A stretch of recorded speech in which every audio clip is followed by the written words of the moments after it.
Hey you guys, it's Brandy Chanel. Welcome back to my channel. Listen, we are about to get into this Love and Marriage Huntsville Season 3, Episode 2 review. Without further ado, let's get into it.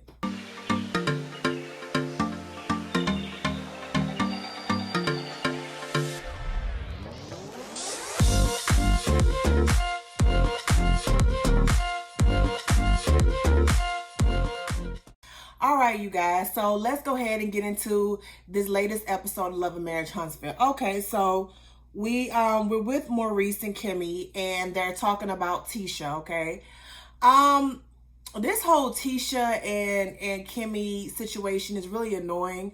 I do agree with Kimmy, as always. I'm always going to agree with Kimmy because she's the most rational, logical person out of the whole bunch, to me, in my opinion. And I don't feel like I have to change myself to be friends with somebody. If we friends, accept me for who I am, and I'm going to accept you for who you are. I'm not going to just change who I am just to appease you. I'm not going to do it. So I agree with her with that. Tisha is talking to Marceau about Kimmy.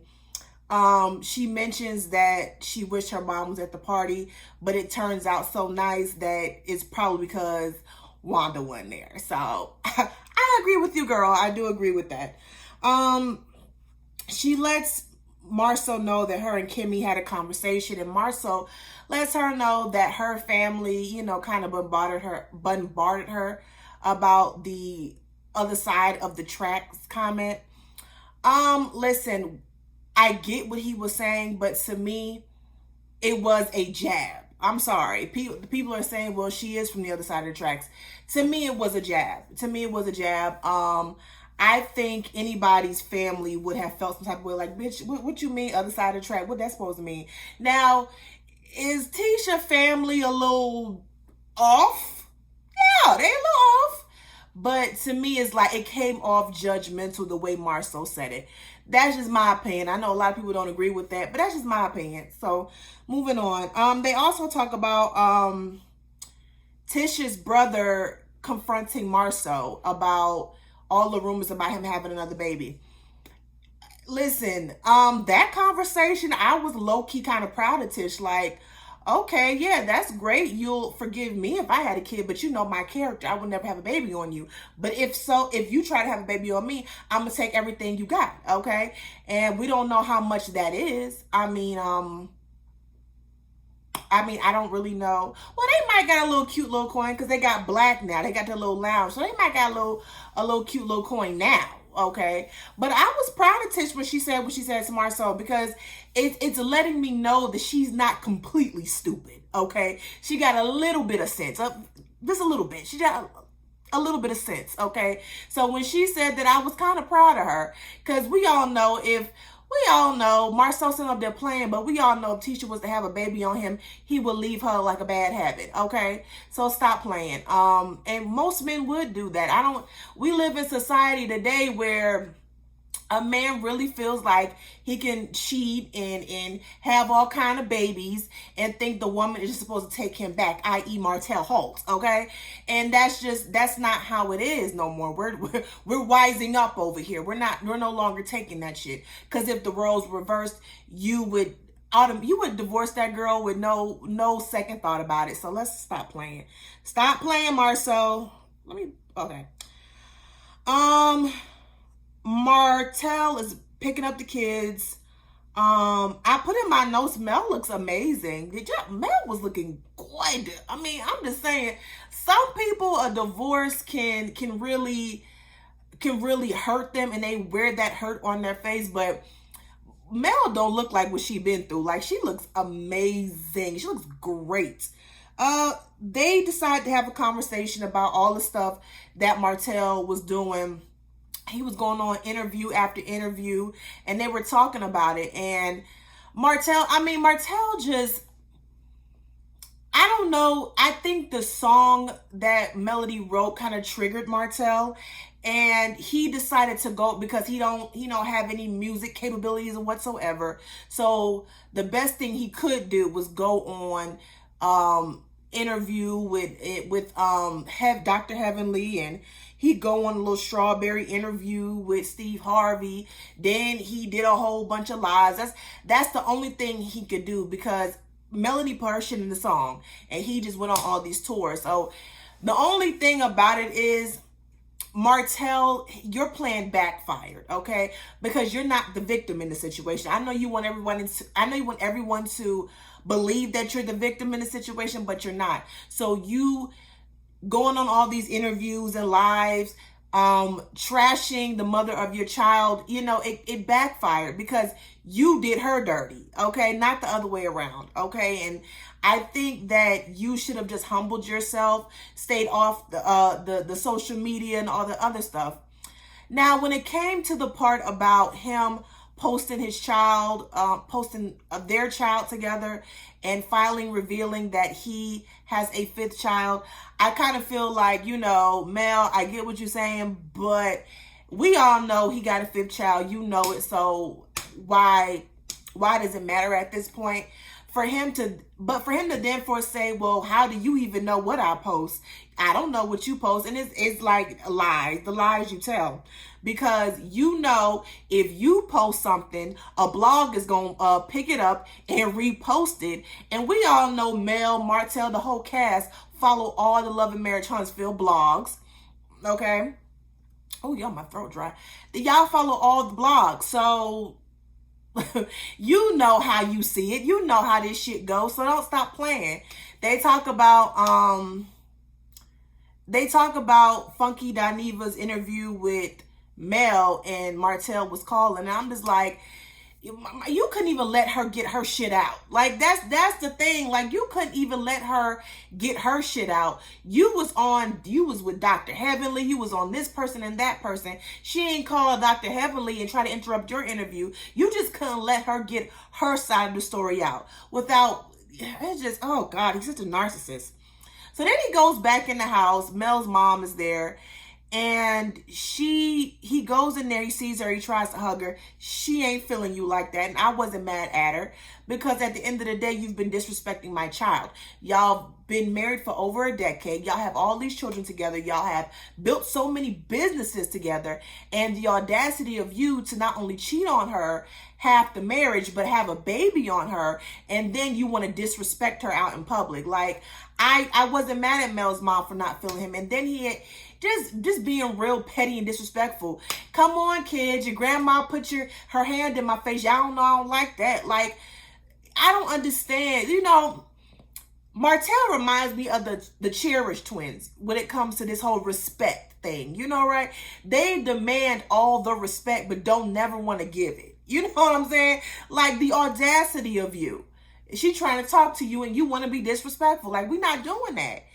Oh God, he got on my nerve. Oh, I forgot to mention that Mel and Martell agreed to do the co-parenting thing, like go to a therapy session and discuss the whole co-parenting with each other. I was actually pleasantly surprised that he even agreed to it. I feel like he's such a narcissist. He just feel like he don't need help. So yeah, but I was glad that he was able to do it. We're back with Kimmy and Maurice, and Monster is there. Monster wants to cut grass, and they try to get him to work and things like that. But he ain't trying to do it the old school way. He wants to get on the little riding thing and do that. I am not mad with you, Monster. Okay, listen, I do believe that these kids, once they hit high school, they should be doing something. They should be cutting grass. They should be watering grass or walking the dogs or, something. They need to be out here doing something. It builds character, okay? But goddamn, like, I'm not, it is 2021. Who the hell still, well, my husband does. I forgot. My husband does. But who like, to me, we working smarter, not harder here. So I wasn't mad when he said, his mom, Kiowa, he wanted her to buy the little the lawnmower that you ride on. Yeah, I wasn't mad about that. We work smarter, not harder over here. Okay, I wasn't mad at that. Kimmy says that, Monster wants money without working. Most kids do. I mean, at that age, we want money. We just don't want to work for it. Okay, we all go through that phase. He'll be all right. I mean, hell, Jalen been doing it this whole damn time. Shit, what you mean? Okay, so they're talking to Kiowa. Kiowa? I said Kiowa. Kiowa, that's her name. And that's Maurice's ex-wife. And they're talking. And Kimmy invites her to a little gathering that they're having. And she says that she wants to have a conversation with Kimmy and Maurice. Kimmy states that, you know, when they're having a conversation, Maurice does not include her in those conversations. And she says until then, she's just going to be, you know, kind of break it in, you know, she going to do what she do. We can blame Kiowa. I want to say Kiowa, but I think it's Kiowa. We can blame her, but then Maurice has a part to play in it. The fact, why are you not including Kimmy in the conversations? Like, you know, yes, Kiowa, they have her and Kimmy have history. But if we ever going to move forward, it needs to be some type of cohesiveness. Like, we need to all be on the same team. We need to all move in one accord for Monster's sake, okay? Because whether they like it or not, Kimmy is in Monster's life. He living with them at this point. Kiowa says she wants to talk to them. I hope the conversation is, I'm sorry for being a bitch. I was disrespectful to you, and I want to apologize. I think something like that should be part of the conversation. I also agree with Kimmy that Maurice's joke was distasteful. It was wrong timing, just wrong timing. We meet Tiffany. So Tiffany and Mel meet up, and we meet her. They're discussing rebranding Mel, and Mel wants to hire some interns from Alabama A&M. Bulldogs. Yeah, I'm from Huntsville, y'all. So yeah, I'm very familiar with Alabama A&M. So she wants to hire some interns. I think she said she was paying them. I think in the last episode they were gonna get paid. I'm not for certain, but I am totally here for that. I'm glad. We need to start going to our own. Okay, I don't know why Black people feel like we just gotta get it on our own, find it on our own, struggle on our own. No, let's help each other out a little bit. Not do it for you, but kind of give you a leg up just a little bit, get you some experience, right? So Tiffany knows Mel, and they met on some type of something commerce. I can't remember what it was, but they met. She was once married. She has now remarried. Tiffany has now remarried. So they can relate to each other, and I'm glad about that. She seemed nice right now, but from next episode, she seemed real messy. So the jury is still out on her, on Miss Tiffany, honey. She seems real messy. So we about to see. So Martell visits Chris, and at this point, Chris is going to reveal to Martell that the buyers, I want to say, wanted to work with Mel on building houses, and Mel has her building license. Martell does not. Listen, here's my whole thing with that, right? I see where Martell is coming from, and I also see where Chris is coming from, okay? I agree I see where Martell is coming from, because if we're friends, you should have told me first. You know what the situation between me and Mel. You should have came to me first. You should have helped. You should have at least presented the opportunity to me, and then go to Mel, okay? So I do feel like that was kind of shysty on Chris's part.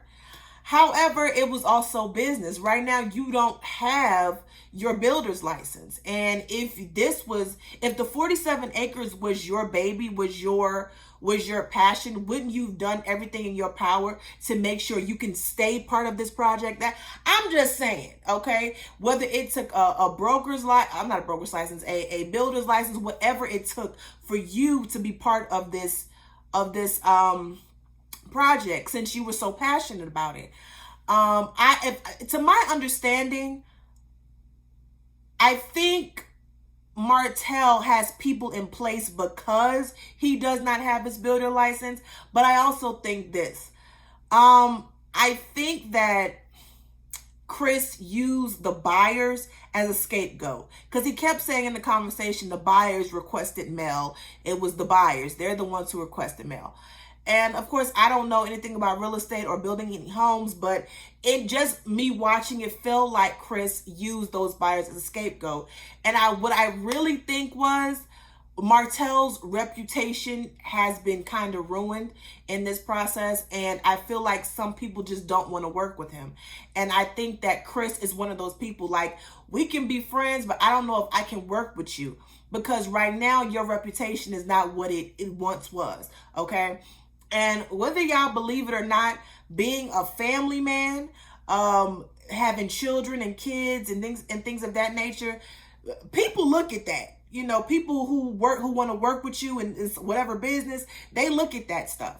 Because if you can be committed to your family, you can be committed to a business, you can be committed to a project, you can be committed to a company, an organization. That's what they are looking for. And the fact that Martell not only couldn't be committed to his wife, but also you have made it worse because of all this antics you've done on social media.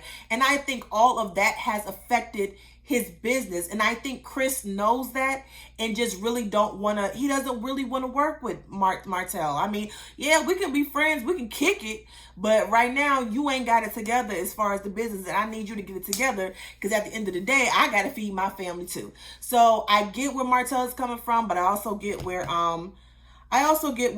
Chris is coming from. Mel and Martell meet up to go see the therapist. Martell mentions that he wants to go to a therapist that's not biased because he felt like, I think Francis or whatever his name was biased. I don't know what it is with men because my husband, he says he feels like therapists are biased. And I really just feel like it's just, you don't want to be held accountable.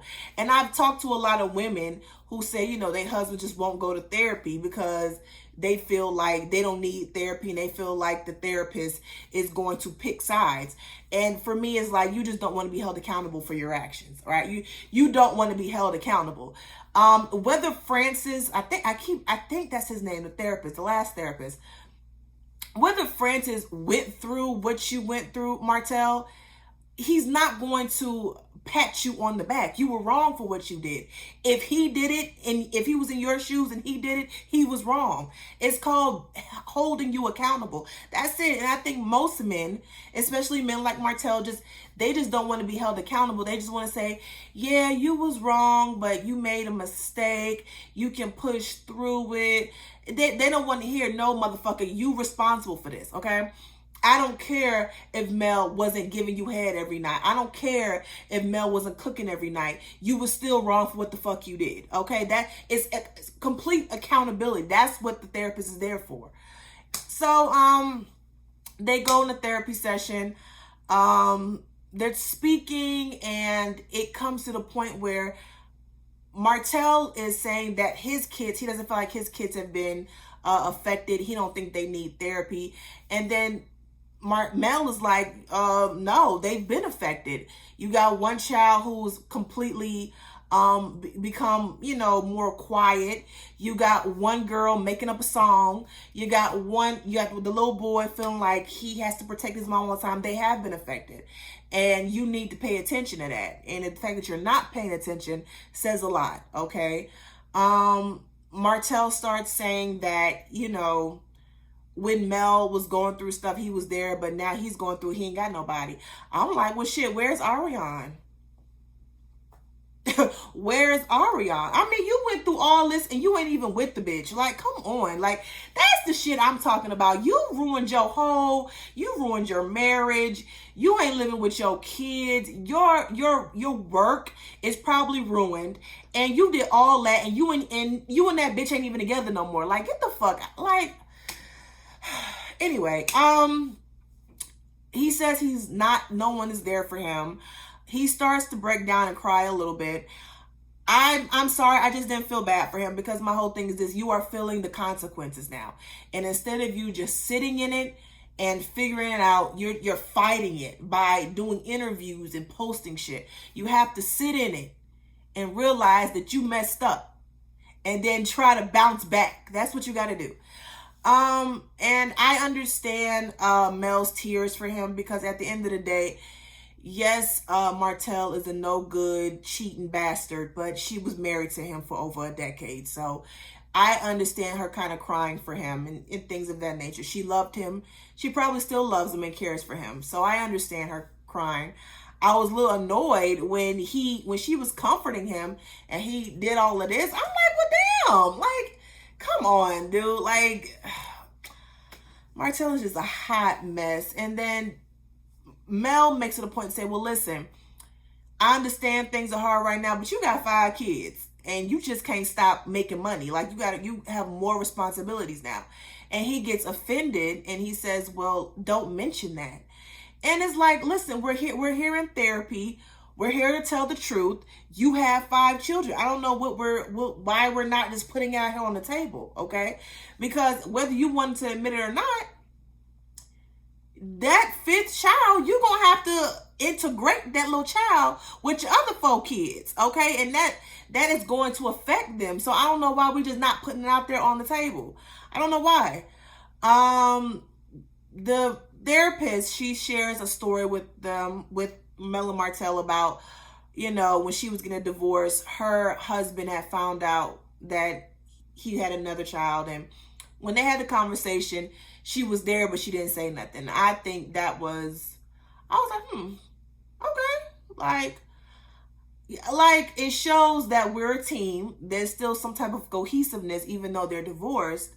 However, it's like, I don't feel like it's not my responsibility to explain to them. You did it, so you need to be, adult enough to explain. So I thought that was pretty good. I thought that was a really good suggestion. So after the therapy session, they go outside and they speak about Chris. And, Martell explains, he was a little mad at Chris. And, Mel said, well, she is considering it. And I'm just like, why wouldn't she consider it? Like, she's rebranding herself, and she right now, she can just go and do it because she has the license. You don't. You have to get your license.